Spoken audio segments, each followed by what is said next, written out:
Assalamualaikum warahmatullahi wabarakatuh. Perkenalkan, nama saya Dini Nur Cahyani, pendamping PKH dari Kecamatan Bale Endah, Kabupaten Bandung.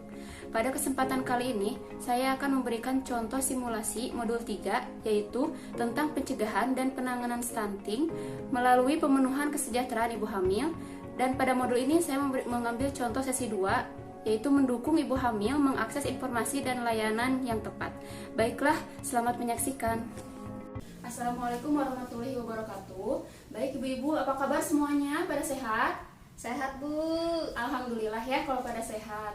Sekarang kita akan membahas mengenai modul 3 ya ibu-ibu ya, Ya, Bu. yaitu mengenai tentang pencegahan dan penanganan stunting melalui pemenuhan kesejahteraan ibu hamil. Nah kali ini kita akan membahas mengenai sesi yang kedua ya Bu ya, yaitu mendukung ibu hamil mengakses informasi dan layanan yang tepat.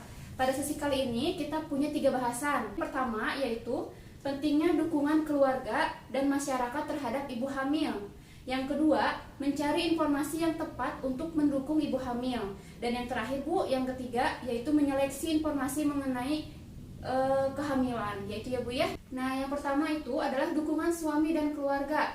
Dukungan suami dan keluarga ini dimana dicontohkan dengan cara suami itu selalu mengantar ya ke ibu ke posyandu misalnya, ataupun misalnya mengantar ibu ke bidan untuk pengecekan. Dukungan dari suami ini sangat penting gitu. Jadi dalam mendukung khususnya di sini proses pencegahan dan penanganan stunting terhadap anak. Nah, selain itu suami dan keluarga pun harus memahami gejala-gejala yang ada pada ibu hamil ibu ya. Coba ibu, biasanya gejala apa sih yang didapatkan ibu saat pertama kali ibu mengetahui adanya kehamilan? Mual Bu, mual. Oke, tadi menurut ibu adalah ciri-ciri yang biasanya ibu rasakan itu adalah mual. Betul ya Bu ya? Biasanya ibu hamil itu mengalami mual, pusing, dan tidak nafsu makan biasanya. Nah itu adalah ciri awal dari kehamilan. Nah sebaiknya suami dan keluarga itu mengetahui gitu ciri-ciri awalnya apa, agar bisa sama-sama mengerti, lalu sama-sama mendampingi ibu dan memberi dukungan kepada ibu gitu. Nah selain itu juga sebagai suami dan keluarga harus tahu bagaimana cara perawatan setelah persalinan.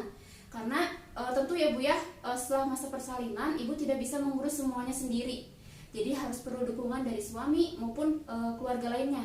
Nah, lalu yang selanjutnya adalah dukungan dari masyarakat.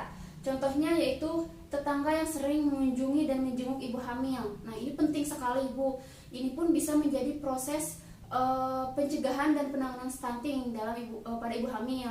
Misalnya ya, tetangga mau selalu memberikan dukungan bahwa misalnya proses persalinan itu tidak selalu menyakitkan, atau misalnya memberikan stimulasi positif agar ibu tidak merasa tegang, agar ibu tidak merasa bahwa persalinan itu menyeramkan gitu ya Bu ya. Lalu dukungan dari tetangga lainnya pun bisa dengan memberikan doa dan keselamatan terhadap ibu. Misalnya yang mudah-mudahan gitu ibu merasa selamat nanti persalinannya, bayinya sehat, ibunya sehat, seperti itu ya.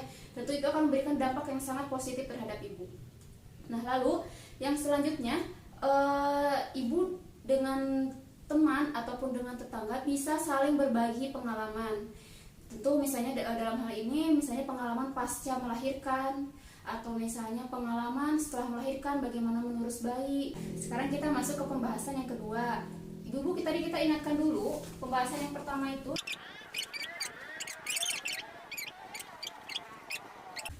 Di sini kita akan membahas beberapa layanan ataupun misalnya informasi yang dapat ibu cari untuk mendukung ibu hamil gitu. Jadi ibu tidak bisa mendapatkan informasi secara sembarangan gitu, karena nanti akan berakibat fatal misalnya untuk kehamilan ibu. Yang pertama itu adalah kelas ibu hamil. Nah di sini ibu ada yang pernah tidak Bu mengikuti kelas ibu hamil? Pernah. Oh ada yang pernah ya ternyata ya. Bagus Ibu, itu adalah kelas ibu hamil itu adalah salah satu informasi yang mendukung untuk kehamilan ibu. Nah Bu, tujuan dari kelas ibu hamil ini adalah mengedukasi ibu hamil agar dapat menangani proses kehamilan dan persalinan secara lancar. Nah serta melalui fase awal kehidupan bayi dengan bekal pengetahuan dasar Tentu pasti ibu, apalagi ya khususnya ibu-ibu yang baru pertama kali melahirkan atau pertama kali hamil, pasti masih bingung, kebingungan sekali apa gitu yang harus disiapkan, apa yang mungkin kemungkinan akan terjadi ketika pertama kali persalinan, lalu merawat bayi, itu pasti akan sangat membingungkan sekali. Nah, disinilah manfaatnya mengikuti kelas ibu hamil gitu Bu. Nah, lalu manfaat yang lain adalah di sini ibu dapat berbagi pengalaman dengan calon ibu lainnya. Nah, lalu selanjutnya adalah suami lebih banyak tahu. Nah, sebenarnya dalam kelas ibu hamil ini ibu pun bisa mengajak suami gitu, karena informasi yang didapatkan pun tidak hanya untuk ibu saja, tetapi suami pun di sini akan mendapatkan informasi. Nah, yang selanjutnya lebih mengenal penanganan persalinan dan pasca persalinan. Nah, lalu yang keempat adalah melatih keterampilan bernapas. Nah, ini sangat penting dalam proses persalinan. Nah, yang terakhir adalah lebih siap menghadapi persalinan dan pasca persalinan. Yang kedua adalah posyandu. Di sini saya yakin ibu-ibu tentu rutin, baik itu untuk pengecekan kehamilan ataupun misalnya mengajak anaknya untuk ke posyandu. Nah, posyandu ini adalah pos pelayanan terpadu Bu, merupakan salah satu bentuk kegiatan yang dilaksanakan oleh dari dan bersama masyarakat untuk memberdayakan dan memberikan kemudahan kepada masyarakat guna memperoleh pelayanan kesehatan, baik itu untuk ibu hamil, untuk bayi, dan ataupun untuk balita. Seperti itu. Nah, adapun Bu, manfaat dari mengunjungi posyandu adalah kita memperoleh informasi dan pelayanan kesehatan bagi ibu hamil, bayi, dan anak balita. Saya yakin gitu ada informasi yang diberikan baik oleh bidan ataupun oleh kader mengenai kesehatan yang sangat penting untuk ibu gitu, ataupun untuk anak ibu. Nah, lalu yang selanjutnya, pertumbuhan dan perkembangan anak balita terpantau dan tercatat dalam buku KIA sehingga dapat mencegah masalah gizi, salah satu stunting. Nah, yang ketiga yaitu dapat berbagi pengetahuan dan pengalaman tentang kesehatan ibu hamil, bayi, dan anak balita. Nah, yang terakhir adalah P2K2 yang sekarang sedang kita lakukan ya Bu ya. P2K2, pertemuan peningkatan kemampuan keluarga. Ini tentu rutin dilakukan setiap bulan. Nah, pemahaman tentang kesehatan ibu hamil, bayi, dan anak balita bisa didapatkan pada salah satu sesi P2K2 ya Bu ya, terutama modul kesehatan dan gizi. Kita sempat bahas ya Bu ya, waktu itu pertemuan beberapa bulan yang lalu kita bahas modul tentang kesehatan dan gizi. Manfaat dari sesi kesehatan itu adalah untuk meningkatkan protek positif dan mendorong perubahan perilaku yang bermanfaat bagi kesehatan ibu hamil dan KPM.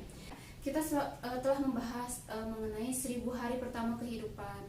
Nah, lalu membahas juga mengenai pola makan, lalu bagaimana tentang sanitasi. Nah, itu merupakan cara-cara Bu, salah satu cara-cara untuk mencegah stunting.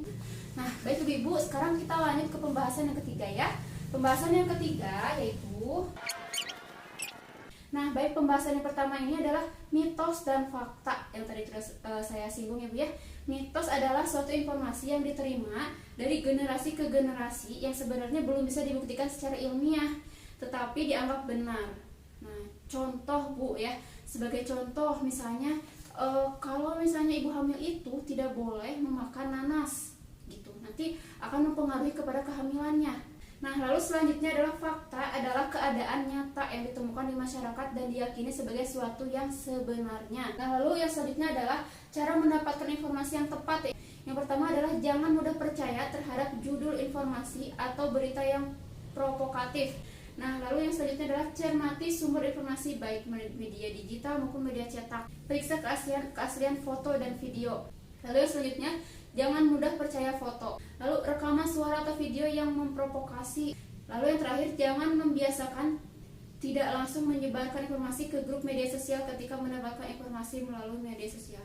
Jangan langsung disebarkan, karena jangan sampai informasi yang tidak benar yang ibu terima itu diterima lagi oleh ibu-ibu yang lain gitu. Jadi korbannya akan semakin banyak. Nah, ibu-ibu, alhamdulillah sekarang kita sudah selesai membahas ketiga bahasan pada sesi kali ini ya Bu ya. Nah, mudah-mudahan ketiga informasi ataupun sharing yang kita lakukan hari ini bisa bermanfaat ya Bu ya. Nah, terima kasih ibu-ibu ya setelah datang, telah menyempatkan hadir pada kesempatan kali ini. Mudah-mudahan ibu semua sehat dan wassalamualaikum warahmatullahi wabarakatuh. Baiklah, demikian video simulasi modul 3 sesi 2. Semoga video tersebut dapat bermanfaat untuk kita semua. Saya ucapkan terima kasih. Wassalamualaikum warahmatullahi wabarakatuh.